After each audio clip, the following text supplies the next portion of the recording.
Dans la journée que seront présentés à la justice à Paris les deux adolescents de 16 et 17 ans qui ont été interpellés après la mort d'un jeune de 14 ans tué vendredi soir d'un coup de couteau lors d'une tentative de vol de son téléphone. Deux jeunes qui étaient déjà connus d'ailleurs de la justice pour des vols avec violence. Le plus âgé des deux aurait reconnu les faits selon le journal Le Parisien.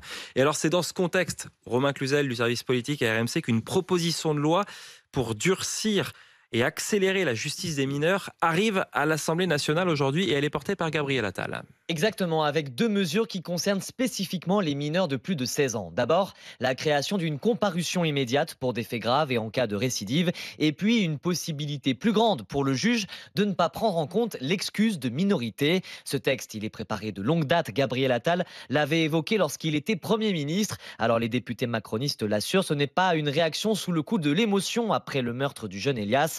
Mais dans ce contexte, l'examen de cette proposition de loi prend une tournure encore plus politique. Le rapporteur du texte défend des mesures selon lui toujours d'actualité. Les socialistes et le reste de la gauche sont eux vent debout et dénoncent des propositions dangereuses à l'encontre des principes de la justice des mineurs. En commission, ils avaient d'ailleurs obtenu le rejet de ces propositions. Bonjour Joséphine. Joséphine, Bonjour Apolline. vous nous appelez du Gard, vous Oui, êtes auto-entrepreneur dans le domaine du nettoyage et Joséphine, vous vouliez c'est ça. témoigner et réagir au drame du jeune Elias qui a été assassiné pour un vol de portable par deux autres mineurs vendredi. Oui, en effet, Apolline. En 2018, mon fils, qui avait à peine 18 ans, Ouais.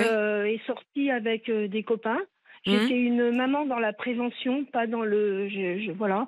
Mhm. Donc, je l'avais prévenu plusieurs fois. Je lui disais surtout, ne reste jamais dans la rue tout seul, sans les copains. Il faut toujours être accompagné. Bon. Donc, ce soir-là, les copains étaient venus le chercher pour aller au bowling. Ok. Et je lui avais dit, quoi qu'il arrive, tu peux m'appeler, je viens te chercher, Mhm. comme je faisais souvent. Mhm. Donc ce soir-là, vers minuit, il m'appelle pour que je vienne le chercher à la gare de Nîmes. Ouais. On s'était mis d'accord, il m'attendait là-bas. Donc j'arrive dans les 10 minutes et je l'appelle au feu. J'étais arrêtée au feu, j'allais presque arriver. Je lui dis, je vais bientôt arriver, attends-moi, j'arrive. Attends-moi au dépose minute. Donc il me dit oui. Et euh, quand j'arrive au dépose minute, je vois personne. Donc j'attends, j'essaye de le rappeler, ça répondait pas. Et Voilà, j'imagine je l'angoisse. regarde partout, je le vois nulle part. Alors là, j'étais super inquiète. Mhm. Et d'un seul coup, là, j'en suis encore émue parce que d'un seul coup, je le vois arriver, le visage ensanglanté, en fait. Mhm. Et il s'était fait dérober son portable. Il s'était fait agresser par deux jeunes qui lui avaient asséné un coup de poing par derrière. Il est tombé et il a réussi à se relever et partir et me rejoindre. Voilà. Mais heureusement que vous étiez Donc, là, c'est-à-dire que aussi il savait que vous étiez alors, au heureusement coin que de la j'étais rue. là, mais ouais, mais bon, s'ils avaient eu un couteau, même là, je l'aurais pas retrouvé. Enfin, c'est vraiment, ça a été vraiment un gros traumatisme. Ah Voilà. ben je Et je comprends. tenais à dire à tous les parents que même des grands enfants, en fait, dans cette ambiance anxiogène de tous les jours, moi, mes enfants sont grands maintenant, mais j'ai toujours l'angoisse Mm. quand ils sont seuls, quand voilà. Ouais, surtout que C'est c'était. très très Vous difficile me à dites que vivre. c'était en 2018 et vous en êtes encore bouleversé en le racontant. Ouais. Ah Forcément. mais oui oui parce que Ouais. parce qu'en fait on s'imagine Ouais. le couteau à la place du coup de poing. C'est Mm. ça qui est insupportable. Voilà. Et c'est ce qui Et s'est je passé suis pour vraiment Elias. Mm. voilà, je suis vraiment émue par rapport à Elias et je suis tout cœur avec ses parents.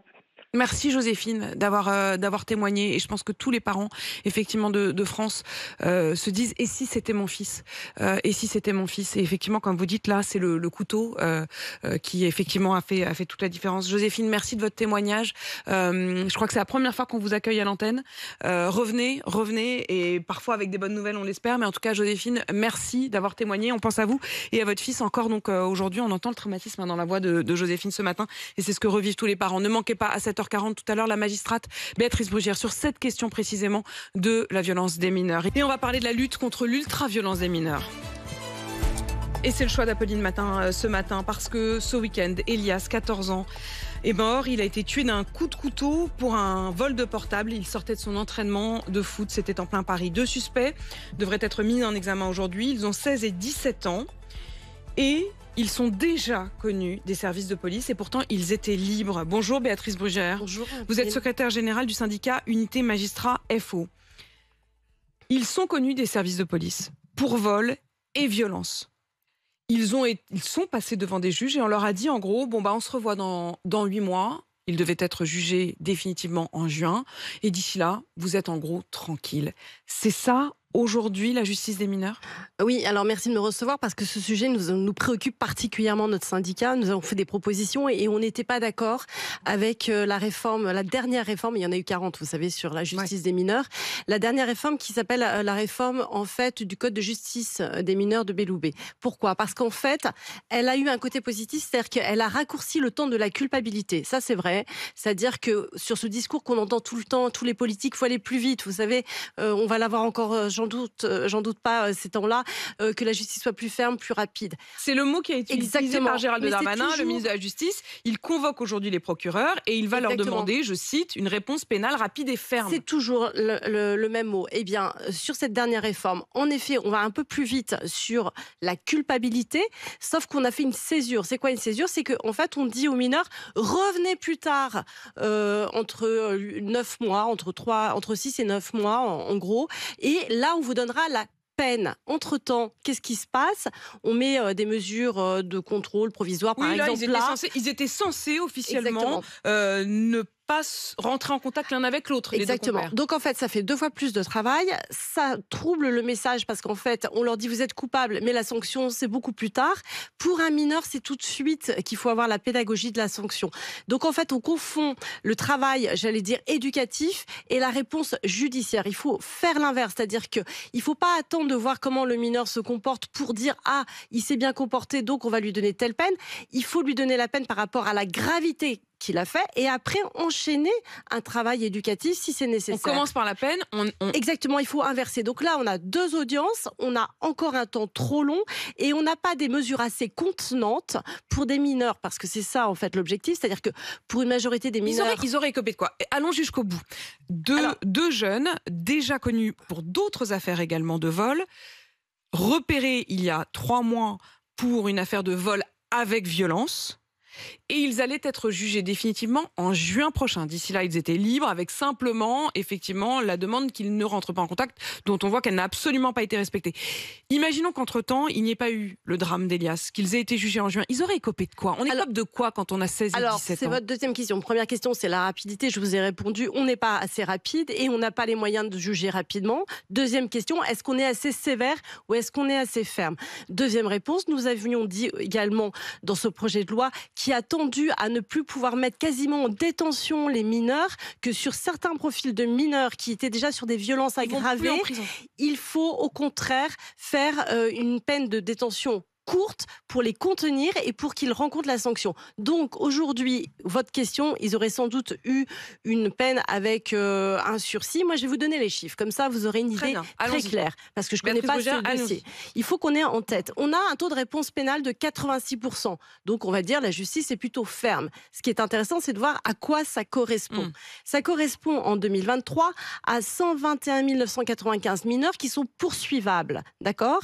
Et sur ces 122 000 mineurs, vous en avez 42 400 qui ont vraiment fait l'objet déjà d'un jugement devant un juge. Les autres, ils ne sont même pas passés devant un juge. Ah bah c'est autre chose. Voilà, c'est d'autres réponses. Donc déjà, vous voyez, on n'en a que 42 400. Sur ces 42 400, donc les 2 dont vous parlez sont là-dedans. Vous en avez, écoutez bien, 770 mineurs qui vont aller en détention. Sur ces 770 mineurs, vous en aurez 450 en détention provisoire, ça va être leur cas, peut-être, puisque là, on est sur du criminel, donc il y aura un juge d'instruction. Cette fois-ci, oui. Et 310 qui vont simplement être en exécution de peine. Donc 310 condamnés en exécution de peine sur 42 400 mineurs. J'ai donné la réponse, là, je crois, à votre question. C'est-à-dire qu'en fait, il y a un décalage total entre la réponse pénale et le contenu de la réponse pénale. Or, moi, je rejoins les analyses du pédopsychiatre Maurice Berger, qui a travaillé sur ces mineurs ultra-délinquants. Encore une fois, ce ne sont pas tous les mineurs, mais ces mineurs sont ultra-prolifiques, on le voit. Vous m'avez parlé tout à l'heure, en rentrant dans ce studio, juste avant que le micro ne s'ouvre, et je vais le dire, vous êtes arrivé, vous m'avez dit, en fait, ces jeunes sont dans un sentiment d'ultra-puissance, de surpuissance. Mais totalement. Parce que, précisément, ils ont un sentiment d'impunité. Écoutez, je vais vous donner une réponse. Elle est dans le titre d'une proposition de loi faite par l'ex-premier ministre Attal en octobre 2024. Cette proposition de loi, ce titre, écoutez-le bien, c'est un aveu d'échec et de défaite hallucinant. Elle vise à restaurer, on est en 2024, après la réforme Belloubet, l'autorité de la justice. C'est l'autorité de la justice des mineurs et de leurs parents. Ça veut dire qu'on a une proposition de loi qui reconnaît qu'en fait, que cette autorité n'existe plus. Mais non, c'est-à-dire c'est même pas peur. C'est-à-dire qu'on le voit, on leur donne des obligations de ne pas se rencontrer. On leur dit attention, vous allez être jugés. Donc on ne parle pas de mineurs qui n'ont pas eu affaire à la justice.